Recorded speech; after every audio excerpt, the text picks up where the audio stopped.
chaos, we just begun. This is Chat One and Done. Welcome, weary travelers, to Chat One and Done, the only podcast where we roll Nat 1 preparation and Nat 20 on chaos. Grab your ale, secure your dice, and prepare for some questionable wisdom, poorly timed jokes, and the occasional fireball mishap. And joining us at the table today, straight from an altered world, is our guest, Seth and Travis. Hey guys, how you doing today? Great. How are you? We're doing good. Hey, We thanks got for a little having us. late. No problem, guys. We had a little late start, but we're good now. So, I've been kind of like dipping in and out on your guys' like Instagram just to kind of like see about Altered World. Do you guys just want to go ahead and like tell us a little bit about yourselves and a little bit about Altered World? Yeah, you want to start, Seth? You want me to? Yeah, I'll start.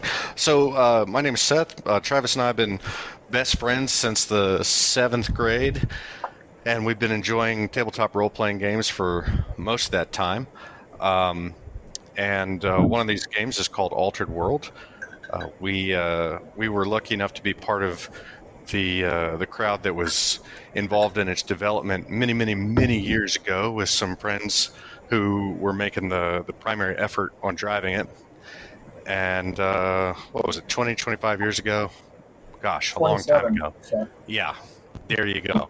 Many years ago. And they couldn't quite get it across the finish line. You know, it was a long time ago. The internet wasn't quite what it was. The community wasn't quite what it was.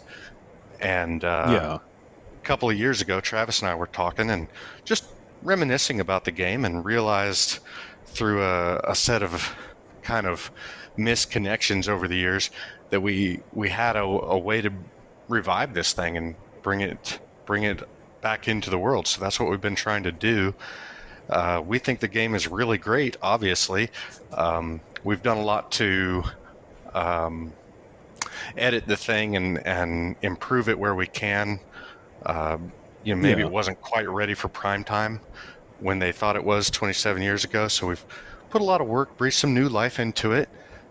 And, we're excited to share it with the world. Travis, I'll hand it to you there.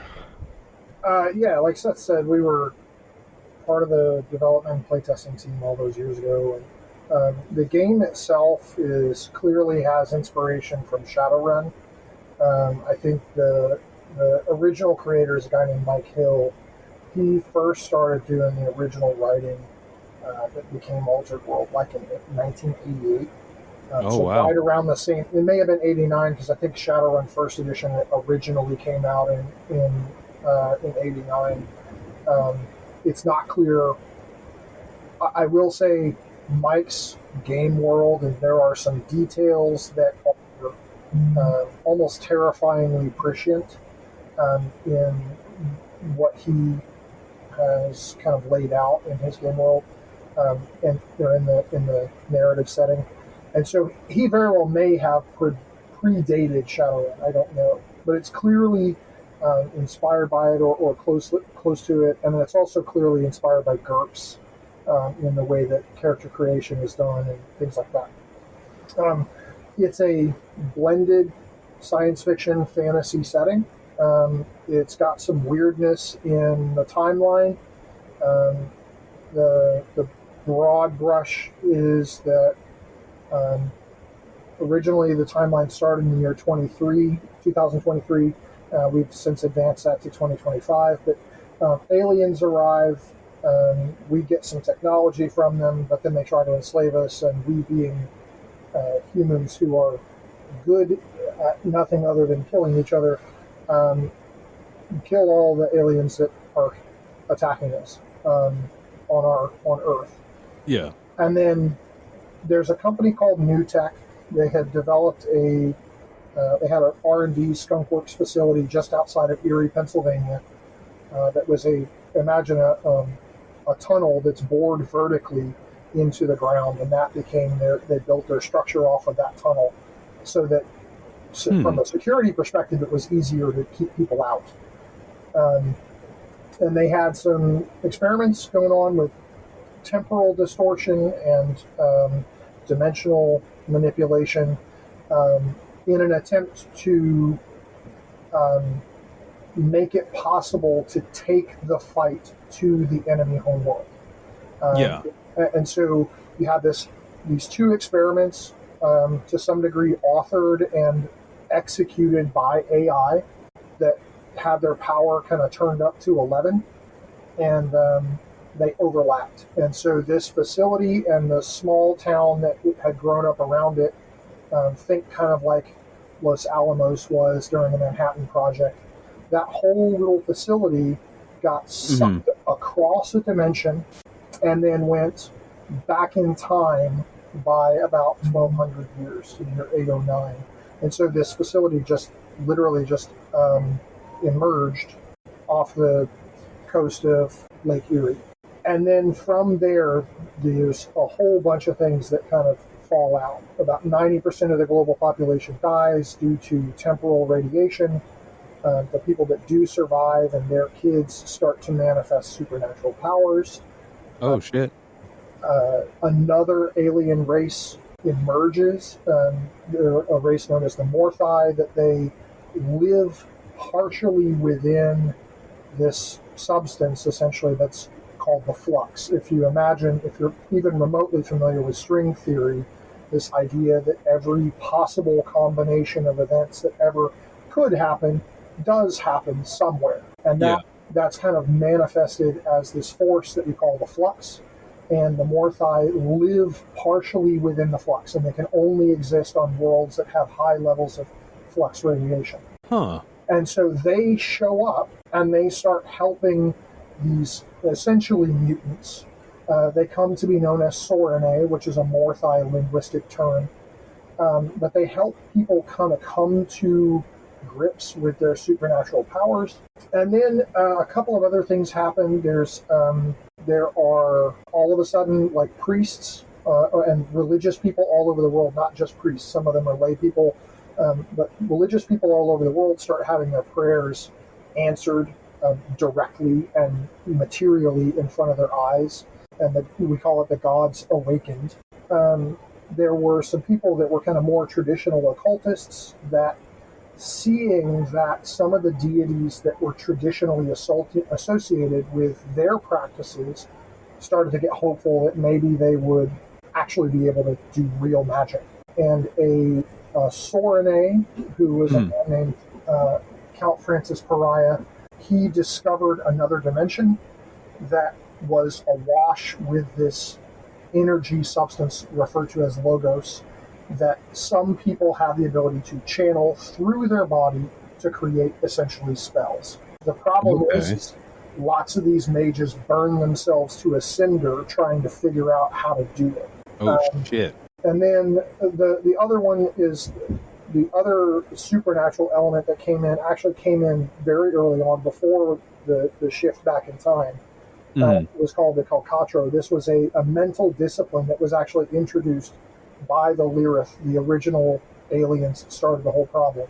And it's basically that people alter physical reality by the force of their belief. They just will things into existence.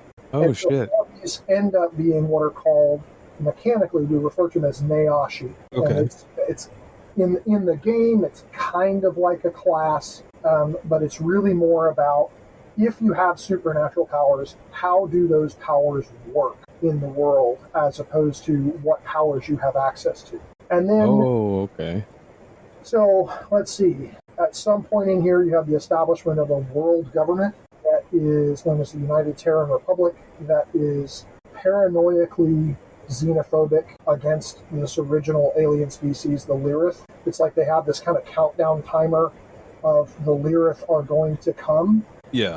And we've kind of worked that in, that like the idea of the Lyrith arriving in 2025 is essentially an immutable point in the universe. Right? This will happen. And so they've taken this position that we want to find them first. And so in the course of exploring, they find a third alien species, which, let me step back one bit. When the Lyrith arrived, they brought with them a slave species known as Lorcas, which are like these four-armed blue space gorillas that are pacifist either by nature or conditioning. And then we found the Rias, which are not quite cat people, but very similar to that in concept, that are highly aggressive and combative, and their deity, a god known as Kirok, actually is kind of obsessed with essentially eugenics. And every 600 years or so, this culture or this species induces a blood frenzy, and they kill off any of the weak among their species that exist. And so you run into the Rias. They don't have metal, or a lot of metal, on their planet, and so spacefaring is something they can't really do. They're smart, but they just don't have the materials necessary to execute the technology of space travel. And so gotcha. we're like, hey, we'll take you off, and we'll take you out into the stars where you can prove what you're worth, but you got to help us against the Lilith. And so they bring some of these guys back to Earth, and there's a little bit of resistance to the establishment of a world government. And then around this time, there was a mage named Adrian Darren. And it's always one of those, guys with two first names, you can't trust them. Right. Eventually, he starts calling himself Belshazzar because it sounds cooler.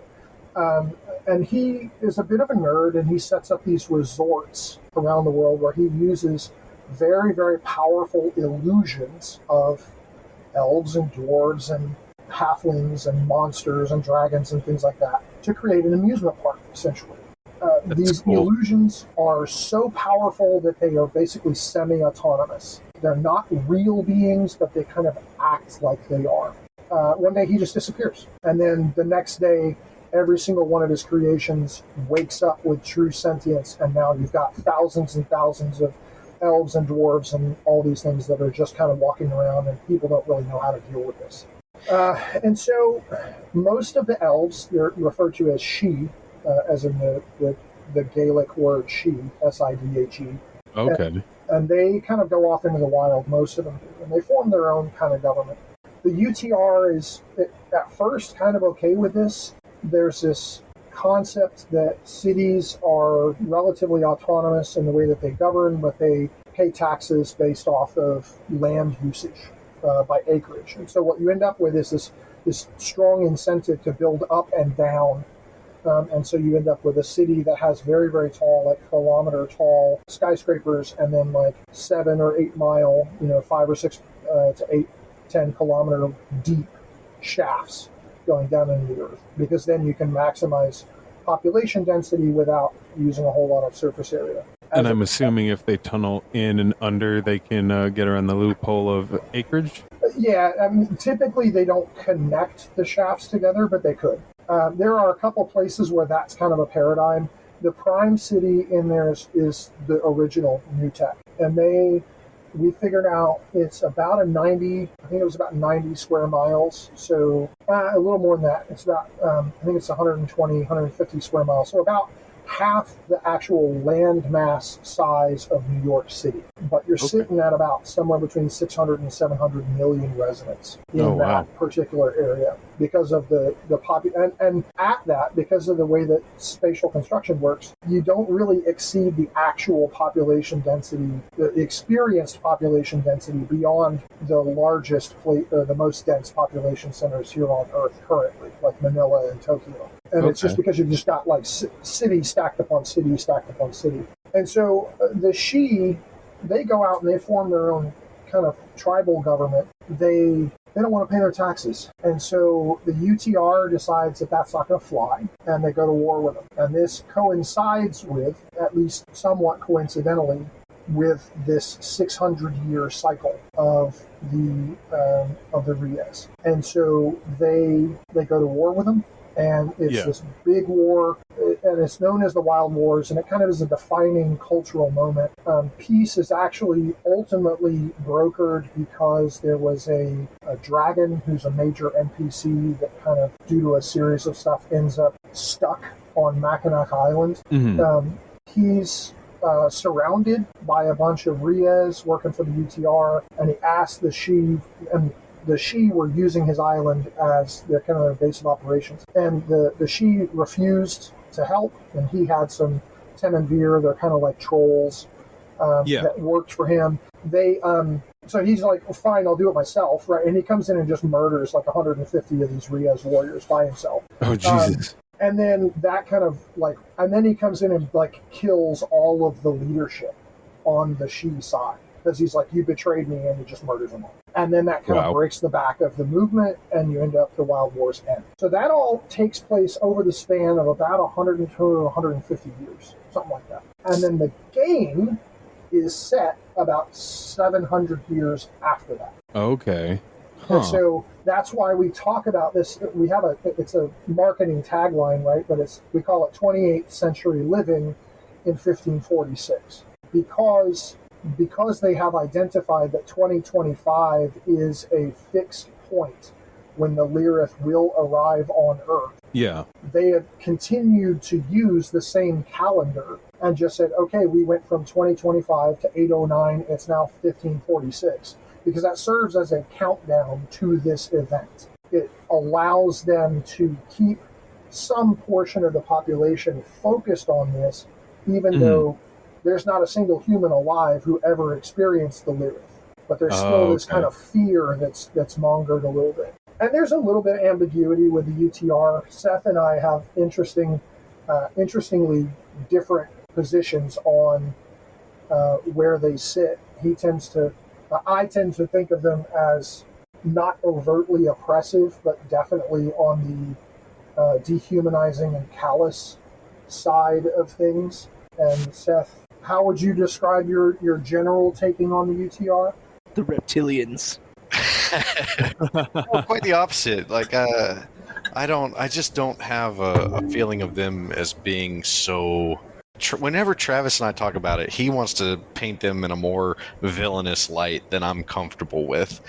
And it just goes to show, like, you can do world building and all this kind of stuff, but you leave people enough room so that they can bring their own interpretation. Your game at your table should have your fingerprint on it, I think.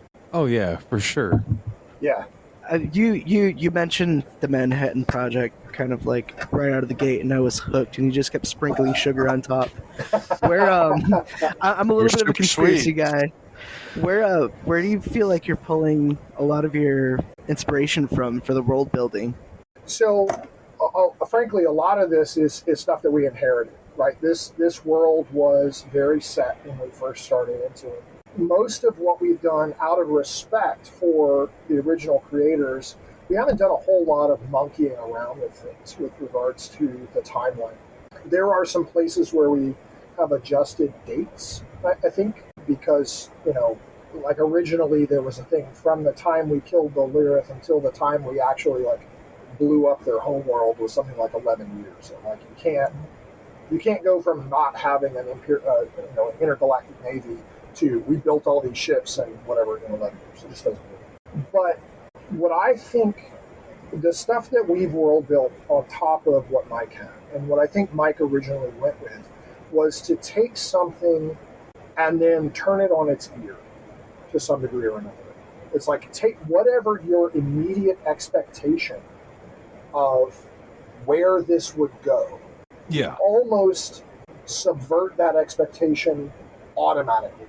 And I say almost automatically because if you do that every time, then it loses a lot of its strength, right? But and so there are some areas where the world building is just, this is kind of a natural progression, and we just, I'm a little bit less hand-wavy than some people are. I really want an internal logic that we can at least follow. But yeah, so it's all about, like, to me, the world building comes from what is the most gonzo thing that could happen as the next event? And then how can we take that and simultaneously make it defy what you would expect that event to be and have a logical connection to the previous? And that's the way I approach it. Seth, what about you? Sorry, what about me? What? I lost the thread there, buddy. Sorry. Just, your approach to, like, inspiration for world building and all that stuff as we kind of move forward on this. Yeah, I mean, I feel like we're standing on the shoulders of giants. We really do benefit from the work that Mike and JP and John put into this, and from there we just go into our imagination a lot. We ask ourselves, hey, what ought this to look like? Politically, I tend to lean a little bit libertarian, and I think that colors my views. And and how intergalactic politics might play out. This UTR, how it might have its approach to certain problems. You know, there are different political entities. Like you've got the UTR, but then you've got individual mega corporations, if you will, which is a very cyberpunk way of thinking about things. But like New Tech is a company, it's a city, it's a government. You know, it has these components to it that are all woven together and inextricable. And you have other forces at play. You know, you've got the She Nation out there trying to be independent, but they only get to be independent basically at the mercy of the UTR. There's a whole hidden gnome kingdom in the wilds that has its agenda. And so, you know, a lot of times we really think about, well, how is technology going to shape attitudes in this environment, you know? Right.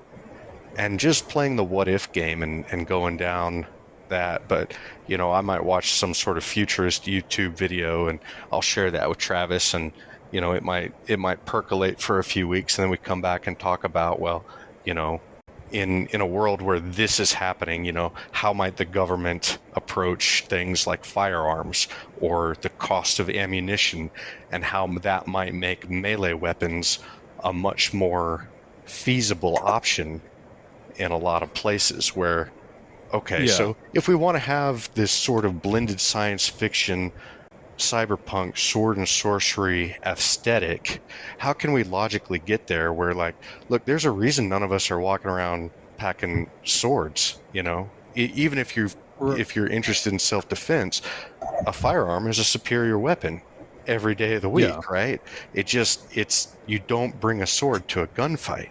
But what if a gun isn't an option and a sword is? Well, that changes things. And swords are cool, right? Like, everybody here likes games with swords, and, you know, I might not be the only one with a few swords and axes hanging on his walls. We like these sort of things, so we want them in our imagination games. How can we reasonably put them there? Yeah, no, it seems like a balancing act. You guys, it seems like you have just this level of world building that's almost damn near generational. I've never even dipped my toes into something half as complex as this, and it sounds amazing. But at the end of the day, like, it is a game more so than just like storytelling, right? What are some of the like mechanics or systems that are in place that would kind of make this stand out? Oh, you open a can of worms there, my friend. Right on. Yeah. So, am I coming through okay? I seem to be having some network issues. No, you sound Yeah, great. you're coming through. Outstanding. So, we work off of a 2d10 system with an option for exploding dice when you roll doubles. There are exploding dice. Hold on, let's unpack that one. Sure. Are my Okay, dice so gonna explode if I roll? Yes, double? absolutely. Be careful for shrapnel. Hopefully, you've got goggles hit on. the But floor. roll 2d10s, and imagine you rolled 2 6s, right? Straight off the bat in our game, you're going to get XP for that, 1 point of experience, which we can get to in a discussion of mechanics. But XP is good. We all agree with that, right? Well, okay, you rolled 2d10s, you got 6s. Now you take one of those and roll it again, and you're going to add it all together. You get that third d10 in there because you rolled doubles, so it's a little treat. And just to sweeten the deal, if you roll another 6, go ahead, give yourself another point of experience, roll again. It gets astronomically less likely that you'll continue rolling a 6 or any given number of a set of doubles. But as long as you keep rolling, you can keep doing it. So that's a lot of fun. It really feels powerful when you do it at the table. You know that feeling when you roll that natural 20, you get a little jolt. And this allows you to kind of experience that a little bit more statistically, and kind of it's a yes and sort of thing, because you roll doubles, you feel good, and then you have that chance of rolling again and maybe again. Oh, that's fun. Can't deny that. So no, not at all. That's a mechanic I always have really loved. You're rolling 2d10 to try and get over a certain number. There's a little math involved. We try and handle the math up front. I'm super math phobic. I get lost in numbers real easy. So when you start talking about, well, you gotta subtract this and then add this, and yeah, that stinks. Nobody likes it. Well, some I pull guys out do. my phone. Yeah. Yeah. But when you're doing character creation, you're going to do a bunch of math up front so that you have your character sheet and it says, okay, let's say I've got the sidearms talent and I pull out my pistol and I want to shoot a target 25 meters away or 25 yards, depending on, how you like your distances measured. Either way. Yeah. You have a number to represent. Do I hit or not, right? And you're trying to hit the number of 20. So you start with 20 and then you subtract your sidearms talent, and then in this case your accuracy talent. And so if your sidearms is 3 but your accuracy is 7, then that gives you 10. So 20 minus 10, that's 10. If you roll 2d10 and you hit 10, that represents getting back up to 20. It's such a convoluted way to explain it. Again, numbers, they miss me, but trust me, the math works for all you folks out there that are lost. I don't blame you. I'm lost too, but I'll tell you it works. So you have your character sheet. It's got all your talents on it, and you have a number there that says, okay, if I roll this number or better on 2d10, I have succeeded. There's also a couple of mechanics where you're just rolling 1d10, but all you need to play the game is really you can get by with 1d10 if you don't mind like rolling one twice for those 2d10 rolls. 2d10 will get you. Yeah, and so this gets some of what Seth got to. I'm very much more the mechanics nerd, right? So from a 5e perspective, right?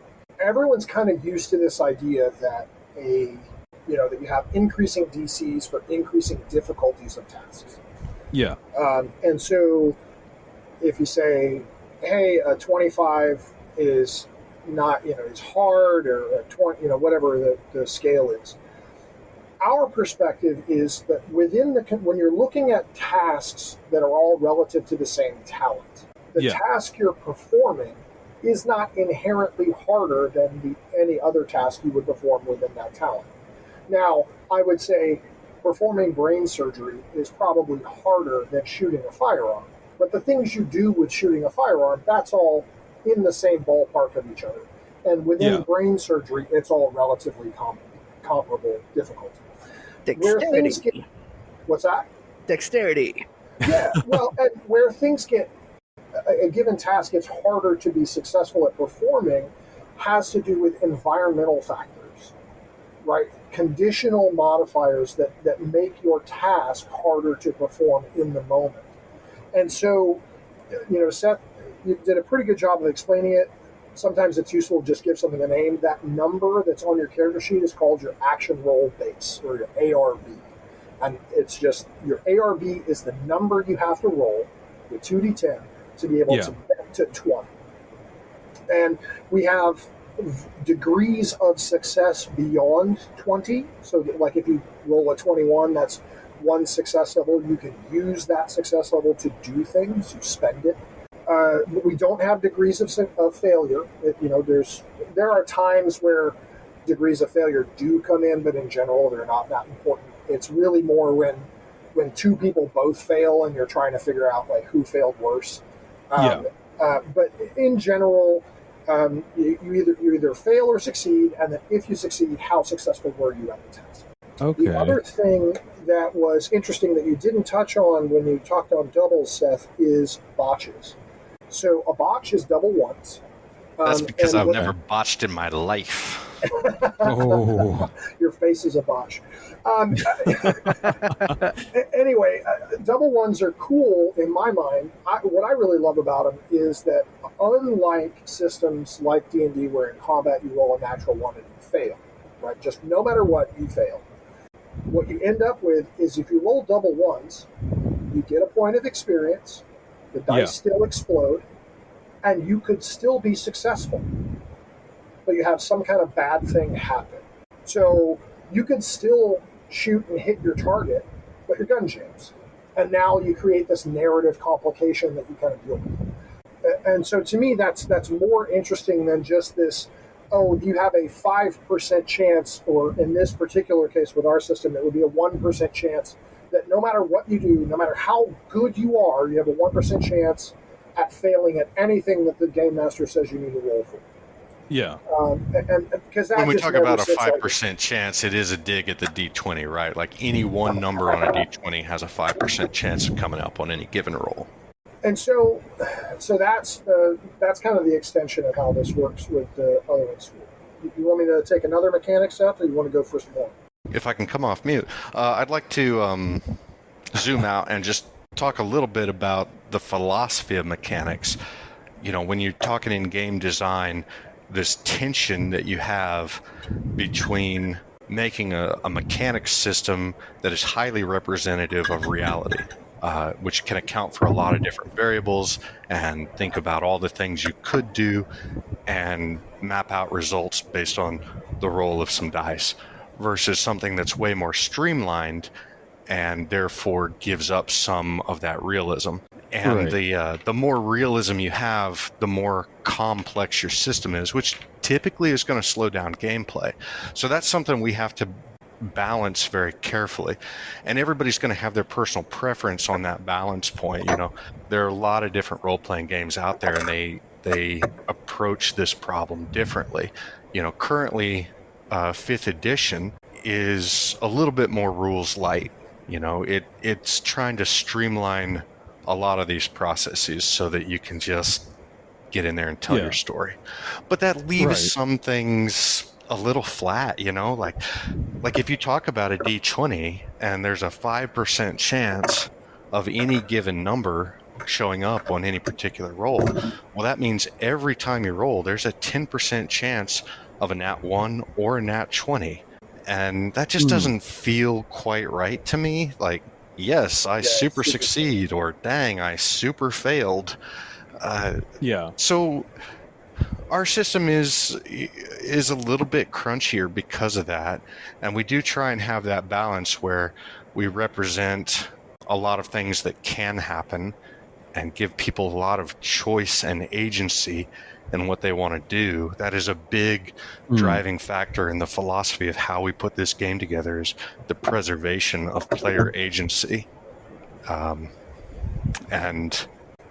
think the mechanics try to reflect that. Thank you. We work hard at it. To kind of further on what you said, Seth, about this idea of the 10% chance of 1 or 20, right?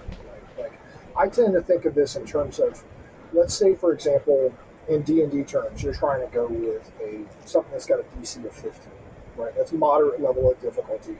That means a commoner who has no modifiers or whatever, it's just a straight dice roll, you got a 75% chance of failure. And so when you get to a first level character, you're looking at, most of those characters are going to have probably somewhere in the vicinity of somewhere between a +2 and maybe a +6, if they're really like building to optimize for that particular task. Okay. And so a +6 means that on a D20, a +6, you're still only at about a 60% chance of success. Right. And so to think of something like that now, where you have, and that's because the roll for any, like, the idea of an average roll, we kind of have this notion of what's an average roll on a D20. And mathematically, if you take the mean, it's 10.5. But it's not actually 10.5 because there's no curve. Every single number is just as likely as any other number to come up. It's truly random. Yeah. And that makes the swinginess. And in some ways, that can be dramatic. In some ways, it's not really super fun. Yeah. Right? Well, where we start looking at that same, if you apply those same kinds of numbers, right? Let's assume your character has you're trying to get to a 15, and all you did was, you're playing D&D, and all you did was switch from 1d20 to 2d10. It's still essentially the same range of numbers. Now that same first level character has something like a 75 or 80% chance of success because there's an actual average roll. The actual average roll is 11 on 2d10. One, the average is slightly higher because it's 5.5 and 5.5 is the mean. But then you have this curve of distribution, and there's a higher probability that there's a probability curve where that the number will be at least a certain level, right? And so what you end up with is characters end up being good at the things that they're supposed to be good at, right? This idea that you build it, let's say you build a ranger, and this whole character is built around, I'm good in the wilderness, and you have to try and track something, and you're just doing it up because the dice said so. As opposed to, this is the thing that my character is good at, and I'm almost always going to be successful. And it's just a different gaming philosophy. Both can be fun, but I tend to prefer leaning on characters' strengths and then applying things that in the moment may make something harder. Okay. So, like, you're trying to track something and you're in the middle of a blizzard. Well, the blizzard applies a penalty to your roll. Or in our case, because we have found from a emotional standpoint, right? Subtraction is the worst kind of math. I get that, right? It's the worst kind of math to try and do in public. But in particular, there's an emotional difference in the reaction of a player, whether they're math-phobic or not, between figuring out a bunch of variables and calculating them all together to come up with a number that I have to roll to be successful, versus I roll a dice and now I apply a bunch of modifiers to try and figure out if I was successful. There's an emotional pressure after you've thrown the dice to try to be quick. And there's not an emotional pressure to necessarily try to be quick on the front end. Right? People seem to give themselves a little more grace to do the math and figure out what the number is. But then the resolution of that die roll happens really quickly because it's like, I know I need to roll a 7 or more. I rolled an 11. That is more. I have succeeded.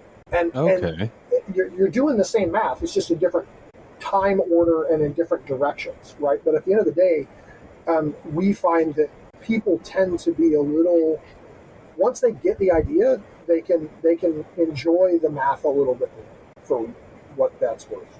Okay. No, I mean, I can definitely understand making that kind of decision. Oh, 1 second. I'm getting something from our producer.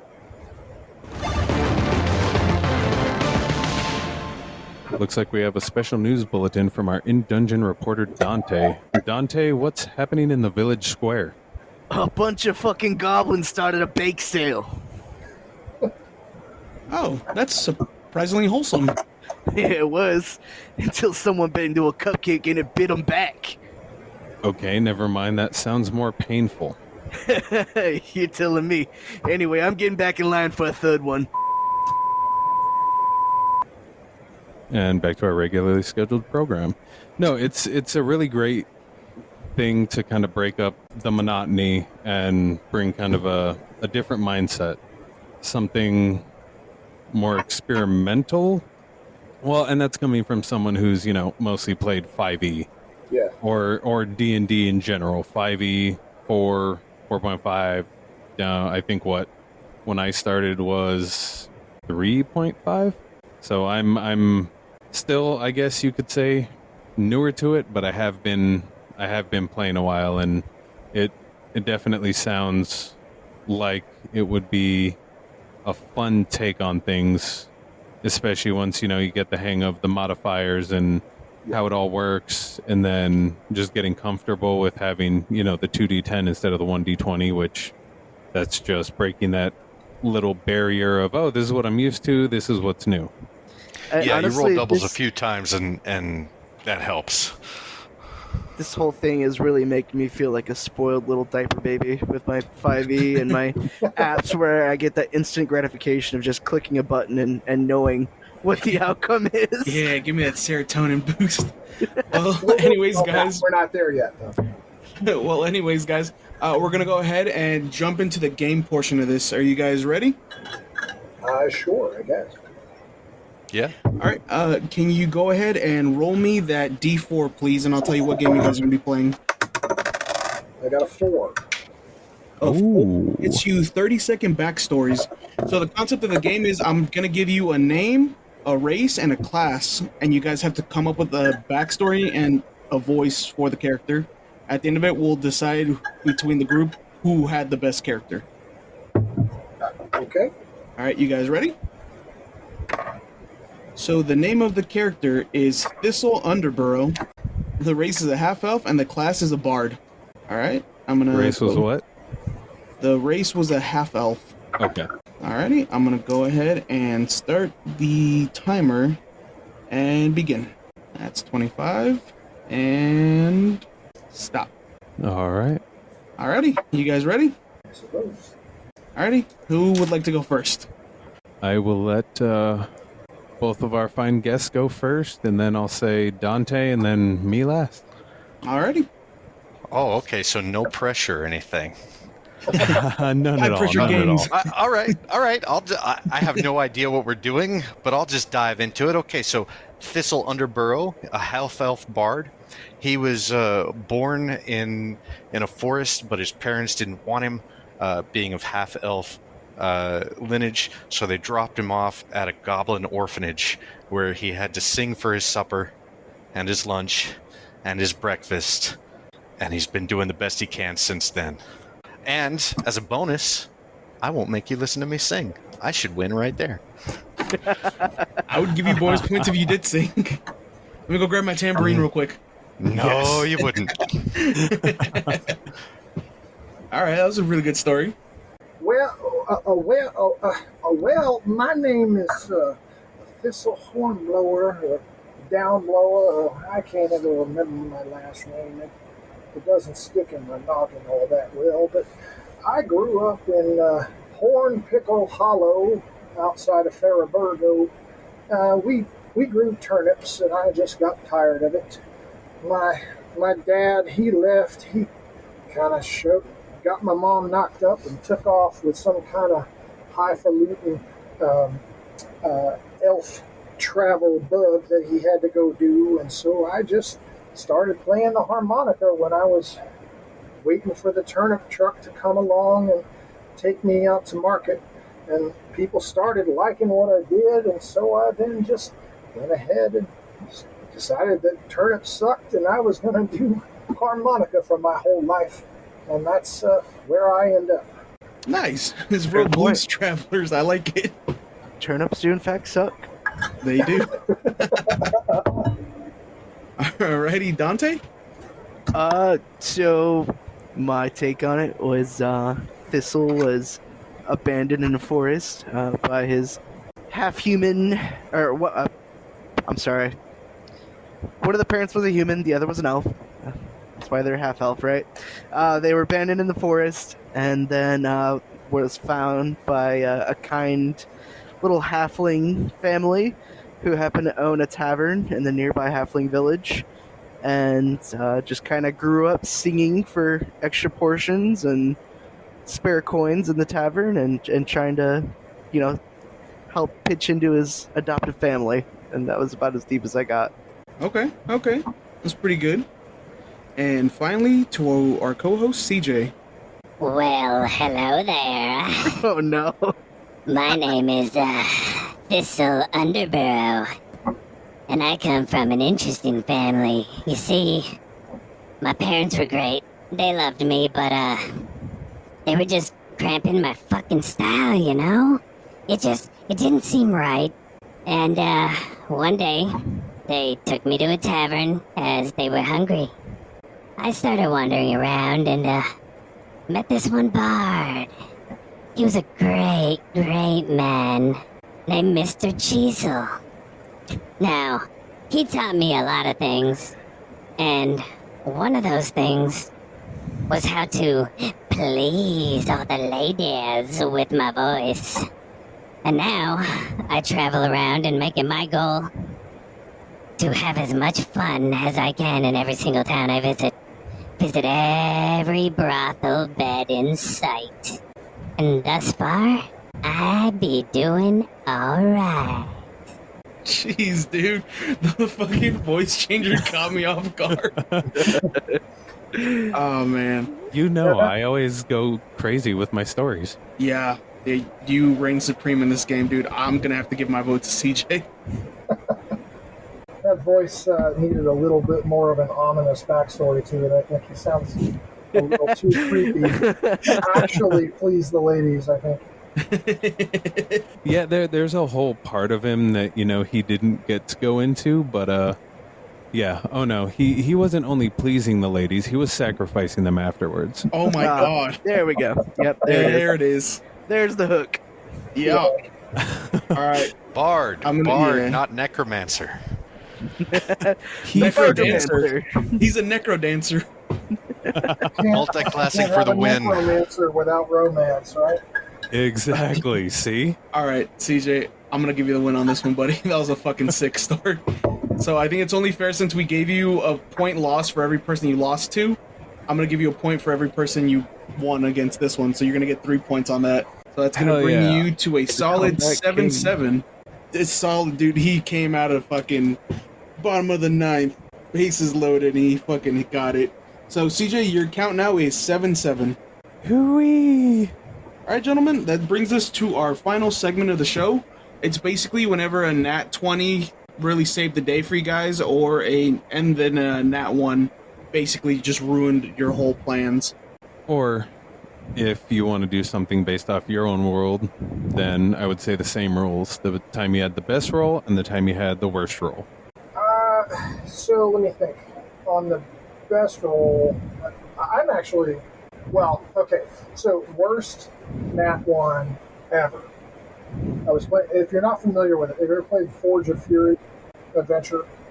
I've watched some stuff on it, but I have not had the chance to play it. So it's an adventure that originally came out in 3.5 or 3.0, I think, one of the two. And I was playing this like heavily armored guy, and as you're going into the dungeon in the very beginning, there's this rope bridge, and you have to make a, you know, if you don't take 20 and you're wearing heavy armor, you have to like make a dex save or a reflex save at the time to not fall. And then if you fall, you get to make another reflex save to grab the thing and not fall, right? And I failed the first one, but I nat 1'd the second. Oh no. And the book literally says that if you fall off the bridge, your character is swept away into a lightless, airless, water-filled cavern. Oh no. And so I was like, we were, I don't know, 30 minutes into the game, and I'm just dead. Oh, fuck. It's I can't water walk. Well, it's like level 2 or 3 or something like that, so there's no possibility of resurrection or anything. And so, yeah, it was like, well, okay, I'm going to go. That wasn't my worst night of gaming, but that was probably the worst individual role issue that ever came up. At least it was early on before you got too emotionally attached, right? I don't know. I kind of like that guy. But then probably my best moment, and again, I can't remember if this was a doubles moment or not. I think it was. So this goes back about 27 years ago.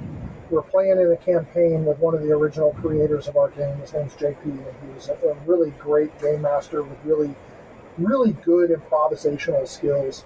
And I was playing a character named Takeda, who was essentially a samurai who had devoted a huge amount of his life to mastering this particular blade, and was also facing this kind of existential crisis that he had a curse on his family that he was going to try to get rid of by not having kids, and he was going to be dead in like 3 or 4 years. And so like there was no way around it. He wasn't trying to break the curse. He was just trying to go live a glorious life before he goes.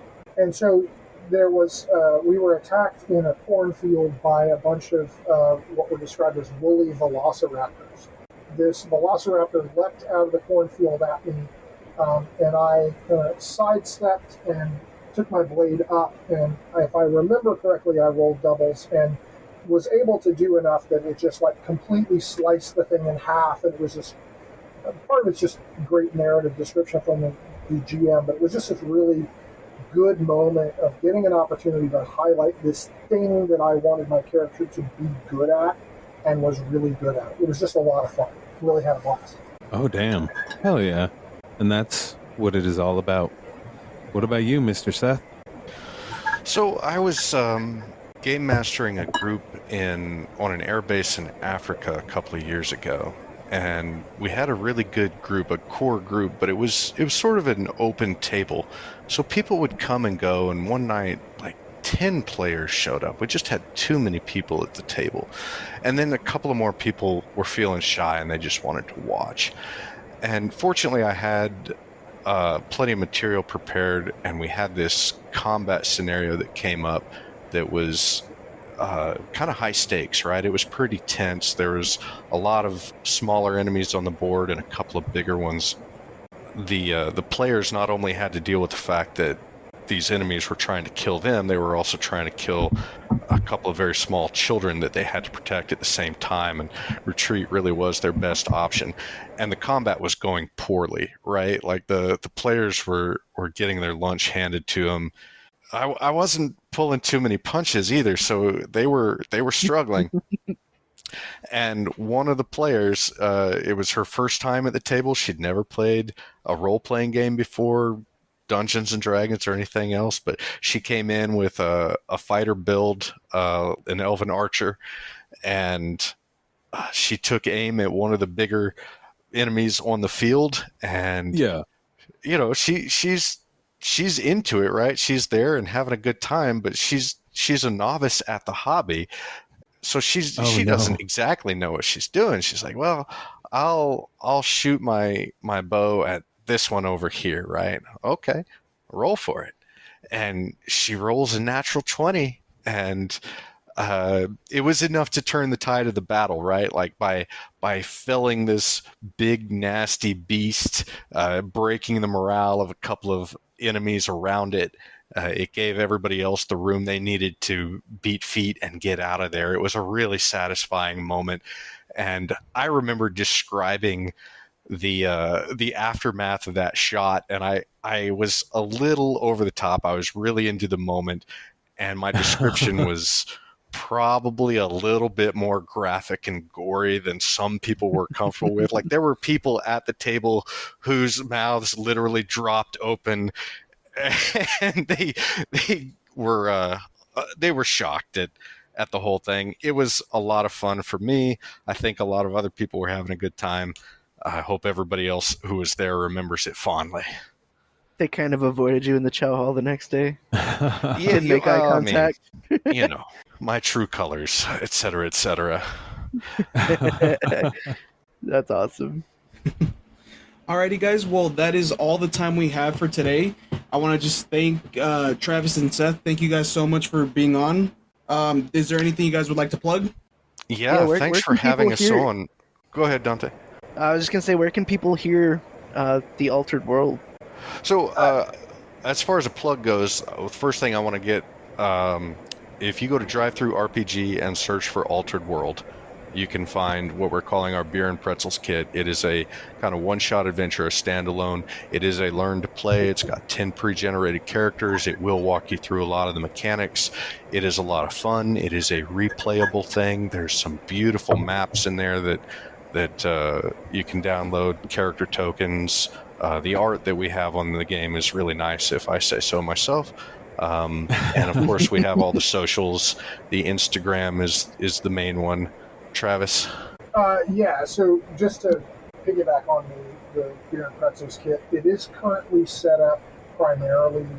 It's probably easiest to do it for a VTT play because the maps are relatively large.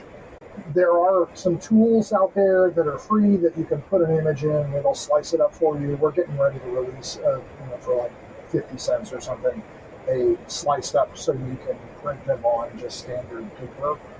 They end up being like 30 by 40. So Oh, wow. They require special printing or whatever. But it's got, VTT tokens and printable standee tokens or whatever. So there's that whole thing is there. And then, our social Instagram is at the Altered World Game. There's a little at the period altered period world period game. And then we're on Threads and we're on Facebook as Interaction Games. The kind of one-stop shop is if you go to interactiongames.com. Is our website, and that's where you can find stuff. It's a bit of a placeholder website right now because, frankly, we're in the bootstrap stage, so we got to spend our money wisely, and we felt like artwork was a better expenditure than going crazy on the website. So go buy T-shirts, buy our merch. Yeah, there's merch on there from Printify or whatever. It's, but at the end of the day, I don't. Hey, should we plug Cube of Madness too? Yeah, so Cube of Madness is coming out in the next week or so. It's a system agnostic dungeon concept that we designed it so you can literally use it with any game you want to use. It's a dungeon that reconfigures itself as the players play based on the choices they make, and it's just a fun little deal. That gives a structure for the game master to hang a bunch of encounters on, and the dungeon itself becomes a puzzle. And we've got variants for how to approach it with combat orientation, how to approach it with no combat, just puzzles, and then we've got some narrative descriptions in there for various. I think we've got sword and sorcery, cyberpunk, high science fiction, so something like Star Trek. And then Call of Cthulhu-esque kind of cosmic horror tone that can give some inspiration for game masters so they can just slot it into their game with minimal effort. I think it's cool. It's an interesting way to me. I've never seen anybody propose doing something like this, so that's kind of neat. So that's what we have to plug, right? But right now we just want people to play the game, and I will say the only other thing is, we're going to be running sessions. I don't know how many, but we're going to be running sessions at Roll20Con 25 at the end of this month. I think it's the 26th to the 28th or something like that. Yeah. All proceeds, the games will be scheduled through Start Playing Games.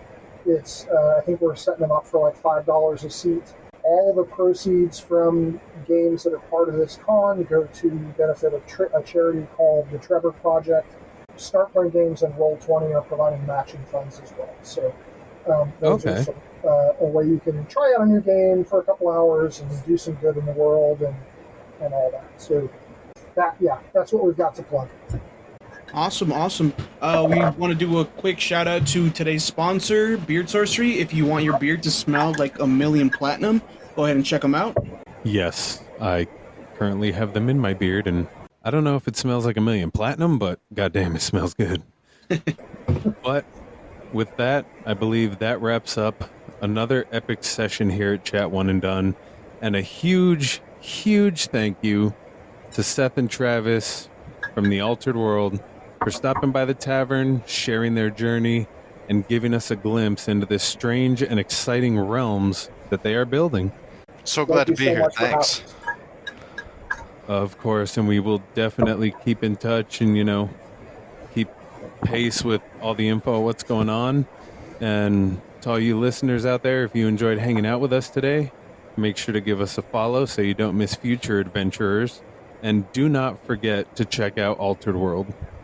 It was great having these guys on. They're crafting stories that, flip the script, bend reality, and still keep you coming back for more. So as always, I raise my mug to everybody, and until the next time, may your dice roll true, may your stories take you somewhere unexpected, and may your world always be just a little bit altered. We'll see you guys in the next one.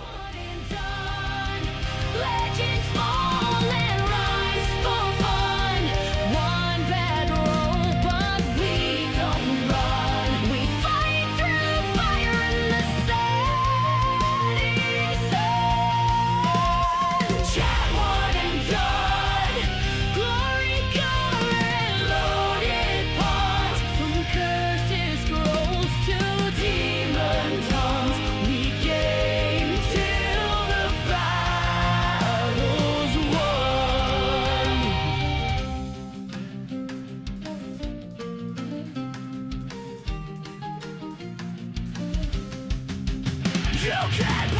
Go to